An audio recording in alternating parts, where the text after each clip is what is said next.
नमस्कार दोस्तों, कैसे हैं आप। आजकल हम चर्चा कर रहे हैं वास्तु सम्मत वास्तु के कुछ उपायों को बगैर किसी तोड़ फोड़ के आप अपने घर में नई सकारात्मक ऊर्जा का प्रवेश करवा सकते हैं। घर में अगर किसी प्रकार का लड़ाई झगड़ा या रोग मुक्ति हो रही हो, अगर आप रोग से बहुत दुखी हैं, दवाई खाने के पर भी आपको उसका फायदा नहीं हो रहा, तो इन उपायों को आप अवश्य आजमाएं। अगर आपने अभी तक हमारा चैनल YouTube के ऊपर एस्ट्रो संदीप भारद्वाज सब्सक्राइब नहीं किया है तो प्लीज हमारे चैनल को सब्सक्राइब अवश्य कर लें और बेल आइकॉन का बटन भी अवश्य दबा दें। आपका धन्यवाद होगा। तो घर के मुख्य द्वार के सामने कभी भी आपको मंदिर नहीं बनवाना चाहिए, इस बात का ध्यान रखें। घर में किसी भी कोने में बंद घड़ी हुई, जहाँ कोई बंद घड़ी, जहाँ कांच का टूटा हुआ सामान, वो नहीं होना चाहिए। उसको फौरन अपने घर से बाहर कर दें। और अपने बेडरूम में कभी भूलकर भी आईना नहीं लगवाना चाहिए और ना ही अपने शयन कक्ष यानी कि आपके बेड के सामने ड्रेसिंग टेबल वो नहीं होना चाहिए। इस बात का आपको अवश्य ध्यान रखना है। और इसके अलावा अपने घर में आप श्वेत अर्क या शमी का पौधा लगाने पर पारिवारिक सुखों में, पारिवारिक प्रेम में वृद्धि होगी।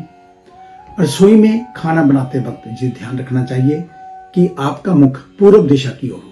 और एक बात और, भूलकर भी रसोई घर में रोना नहीं चाहिए, इससे आपकी स्वास्थ्य पर उसका विपरीत असर पड़ेगा। और भोजन ग्रहण करते समय आपका मुख पूर्व दिशा की ओर होगा, जिससे आपकी पाचन शक्ति में वृद्धि होगी।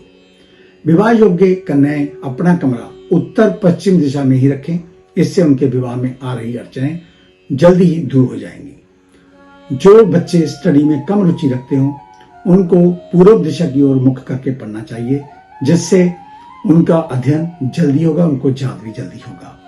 इसी प्रकार नकारात्मक ऊर्जा को नष्ट करने के लिए घर में हफ्ते में एक बार पानी में नमक डालकर आपको पोछा आदि लगवाना चाहिए। घर में शंख अवश्य रखा जाना चाहिए और हो सके तो उसे कभी कभी बजाना भी चाहिए। घर में रखी हुई विवाह के निमंत्रण पत्रों को कभी भी फाड़कर नष्ट ना करें, क्योंकि इससे आपका गुरु और मंगल दोष बढ़ जाता है। ऑफिस में आपका मुख्य कैबिन हमेशा न रहते कोण में होना चाहिए।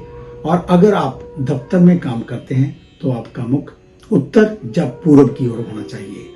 ऐसे कई और उपाय हैं जो हम आपको आने वाले दिनों में बताते रहेंगे। आप इसी तरह हमारे साथ जुड़े रहें और हम आपको बताते रहेंगे वास्तु से संबंधित ये उपाय। तो आज तक के लिए इतना ही। धन्यवाद।